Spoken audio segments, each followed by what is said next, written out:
Welcome to New American Garden. I'm Carl Bishop. And as you can see, I'm not in my normal surroundings.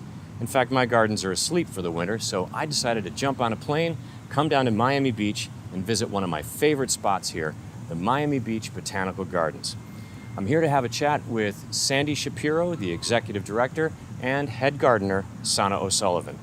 They're going to give me an exclusive tour of the gardens, show me some of their favorite plants, why those plants are here, and tell me some of the history of the gardens and how it all got started. So follow me and let's explore this beautiful oasis that's small for a botanical garden, but serves the community in some pretty big ways. Our mission and goal here is to connect people with nature, as well as be one of the cultural arts anchors for the city and the county, where we bring all types of events into the garden in its natural environment. And everyone that comes here is presented with a new habitat around every corner. So although the garden is only 2.6 acres, we have a lot of gardens within the garden, which makes it feel a lot bigger. We have the native gardens, which comprise of our Pine Rockland demonstration garden. I designed and planted this garden to bring awareness to the fact we have some very special habitats here in South Florida that are critically endangered, Pine Rocklands being one of them. This tree right here is Miami-Dade County's very own slash pine. Slash refers to the marshy ground where these pines grew naturally. Most of Miami-Dade County used to be covered by habitat just like this. We have our wetland bog area, which is our recreation of the natural Everglades ecosystem with our red mangroves and pond apples and all those plants that thrive in the water. Like this mangrove here. With its long, exposed roots, it can filter out 95% of the salt in the water where it grows, which would normally kill it. As the garden was originally part of a golf course back at the turn of the last century, Carl Fisher, one of our founders of the city of Miami Beach, built the Carl Fisher Golf Course as an enhancement for the hotels. There used to be gondolas that went down the Collins Canal to take them to the original clubhouse, which is still in existence and is being refurbished next to the conventions, what is now the convention center. When the convention center was developed in the late 50s on a very large parcel of land, the land across the street, which is where we are, was vacant at that time. The women of the city got together and started something called the Miami Beach Garden Club. It was really the garden clubs that pioneered the creation of the garden center now known as the Miami Beach Botanical Garden.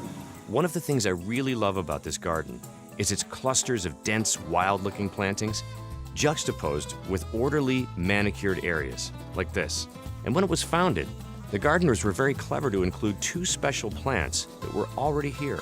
So I'm standing in front of one of the two oldest trees of the garden. They are originals from Carl Fisher's golf course from the 1920s. This big guy is Ficus benjamina.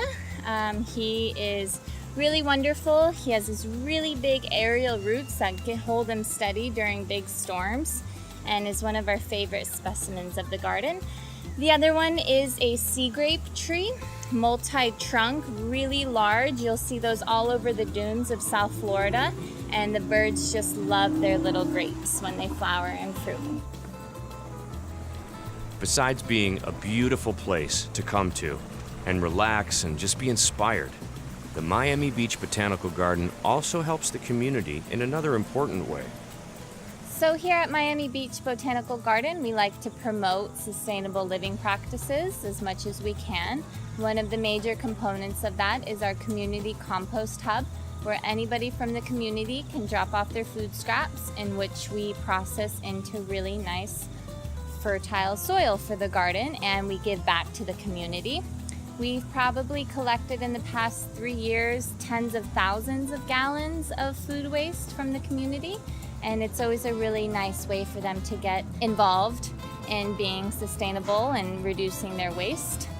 Everybody can come and get a pitchfork in their hands and see how quick you can turn your food scraps into really black, nice soil. It's obvious that this garden is truly committed to easing its impact on the environment. So we cut down on our reliance on city water by harvesting rainwater in the summer months. We cut down our dependence on conventional agriculture by growing as much food as we can in organic conditions where we know what we're eating. And then once we eat it, we compost it and turn it into soil. We harvest all our own seeds, so then we can just keep the cycle going of a sustainable lifestyle. And with that, I'll wrap up my tour of the Miami Beach Botanical Garden, one of America's beautiful and sustainable gardens.